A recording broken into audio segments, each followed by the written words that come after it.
detenerte? ¿La muerte, la edad o la idea?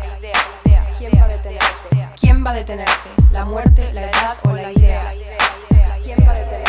De tanto que siente eufórica, antes que histérica, histórica, de tanto encanto pictórica. ¿Quiénes piensas cuando digo la palabra filosofía? ¿Por qué la mayoría de pensadores que estudiamos en la carrera son hombres? ¿Por qué casi toda la planta docente de mi universidad son hombres para filosofía y mujeres para procesos educativos? ¿Quién es la filósofa mexicana más conocida?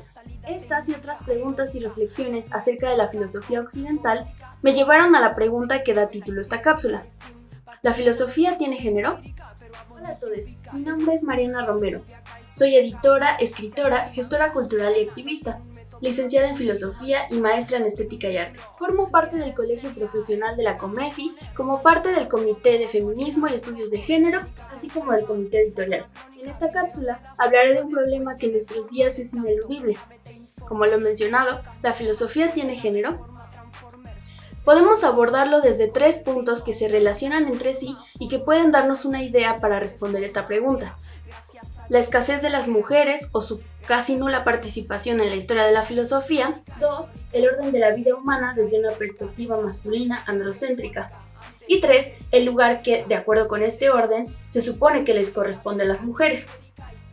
La marca de la diferencia sexual y de género, que ha estado presente en distintas esferas de lo humano, también tiene un lugar innegable en la filosofía.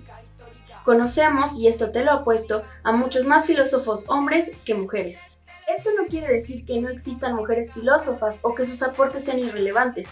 Lo que quiere decir es que existe un problema sistémico que implica una jerarquía sexual y de género, en la cual lo masculino, así como las actitudes, intereses y actividades relacionadas con este género y su expresión hegemónica, se sitúan por encima de lo femenino y todo lo que es impuesto o asociado a este género, así como su expresión hegemónica, y que ha sido tachada de banal, superficial, romántica en el sentido de romance e inferior. No es que las mujeres hayan estado históricamente desinteresadas en el arte, la filosofía, la ciencia o el desarrollo tecnológico, sino que lo que es socialmente esperado de las mujeres dista mucho de este tipo de actividades, además del poco o nulo acceso que habían tenido las mujeres a la educación antes del siglo XIX. Un sesgo que, si bien cada vez es menor, aún existe en la actualidad en distintos países. Entre las causas ya no está la prohibición directa en muchos países, pero sí el impedimento indirecto, por ejemplo, por la maternidad forzada en niñas y adolescentes. La falacia naturalista, que busca hacer pasar por natural aquello que no lo es, también busca justificar el sexismo, afirmando que las actividades que hacen los hombres o las mujeres son dictadas por la biología. Es natural que los hombres hagan deportes, política, filosofía, ciencia, y las mujeres se dediquen a cuidar a sus hijos, se dediquen al hogar, a embellecer su persona o a chismear con sus amigas. Ahora bien, la jerarquía sexual y de género que estamos señalando es política, epistémica, intelectual, etc. E implica que el sujeto válido, en este caso para hacer filosofía y formar parte de la tradición occidental, es masculino. Y la normalización de esta discriminación, que a veces es blanda y a veces no tanto, nos lleva a conclusiones equivocadas y a falsas abstracciones. Es decir, parte de la idea de que el neutro humano es masculino, idea muy criticada por los feminismos, fue creada desde la filosofía. A lo anterior podemos sumar la vasta literatura misógina que se apila en el conjunto de la historia canónica de la filosofía, en la que muchas veces las mujeres juegan un papel menos que secundario en la organización racional de la vida social, política, económica, artística y cultural. No vamos a citar aquí a Schopenhauer, Rousseau, Nietzsche o Kant, pero, aun cuando en el siglo XX vimos nacer de la pluma de distintas filósofas y literatas una teoría política feminista que avivó el movimiento social mundial aún en auge en nuestros días, la entrada de estas pensadoras a las páginas de la gran historia de la filosofía se antoja insuficiente e incompleta, por lo que pensar en la praxis filosófica más institucional relacionada con todos estos vicios nombrados y por otro lado en la potencialidad del quehacer filosófico nos lleva también a plantear la pregunta por el género de la filosofía. Retomando el planteamiento de la filósofa chilena Alejandra Castillo, las disciplinas y prácticas que conforman el saber, y en particular el saber filosófico, están compuestas por una serie de genealogías y cánones que se relacionan de formas materiales muy específicas con la enseñanza, la política, la investigación y la escritura. De modo que podemos encontrar una tensión ineludible entre cuerpo, poder y saber. En esta tensión y entrecruzamiento, los cuerpos feminizados, y de manera más específica los cuerpos feminizados racializados, han sido atravesados por violencias y exclusiones patriarcales que tienen que ver con la validación del sujeto que puede producir y transmitir saberes. Este sujeto, históricamente, ha sido en su mayoría masculino y blanco. Aunque esto comenzó a cambiar a partir del siglo XX, gracias al auge de distintos movimientos sociales como los movimientos negros, movimientos feministas, anticoloniales, entre otros. Pero podemos ir aún más lejos y utilizar esta serie de cuestionamientos sobre quién está validado para hacer filosofía y entrar al canon occidental para pensar qué es la filosofía. Si creemos que la filosofía es un conjunto de conocimientos, autores, obras y discusiones pasadas sobre las que ya hay respuestas definitivas, entonces el problema es casi insalvable.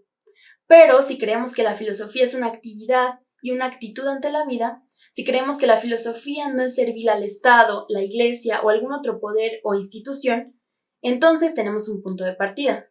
Mejor aún, tenemos un punto de vista que se sabe punto de vista. Si observamos desde una perspectiva situada y estamos conscientes del lugar que estamos ocupando espaciotemporalmente, sabremos que nuestra percepción no es universal y no puede pretender serlo. El lugar espaciotemporal de enunciación incluye mi cuerpo, con su historia y geopolítica, y el momento histórico en el que convivo con otros. Creo que parte de esa perspectiva situada es también la rebeldía de hacer filosofía para pensar y ocupar nuestro lugar. Ese lugar del que habíamos sido expulsados y reclamarlo como propio, no para tomar una rebanada del pastel y ser parte de la gran filosofía falogocéntrica, sino para hacerlo a nuestra manera y bajo nuestras propias condiciones. Si la filosofía es un tipo de práctica y modos de ser y estar en el mundo, la forma en que hacemos filosofía y con quién hacemos la filosofía es lo más importante. La filosofía también carga en su historia con sexismo, racismo, clasismo, colonialismo y un largo etcétera. Tal vez hace falta que una revisión crítica nos lleve a subvertir estas prácticas, desde las raíces mismas que esta tradición milenaria se autoadjudica. La amistad profunda con el conocimiento, la capacidad de pensar por nosotros mismos y el rechazo al autoritarismo y prejuicios fundados en el poder de unos cuantos sobre muchos. Mi nombre es Mariana Romero Bello. Gracias por escucharme. Deja en los comentarios a quienes identificas del collage que te vamos a poner.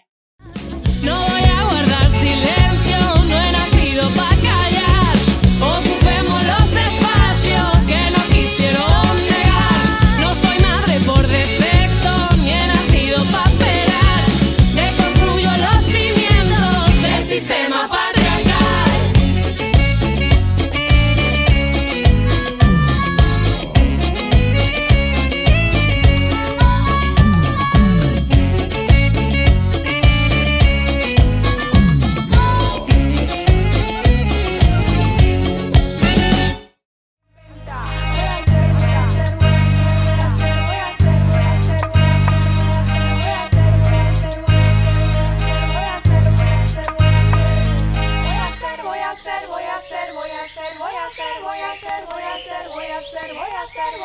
Voy a hacer.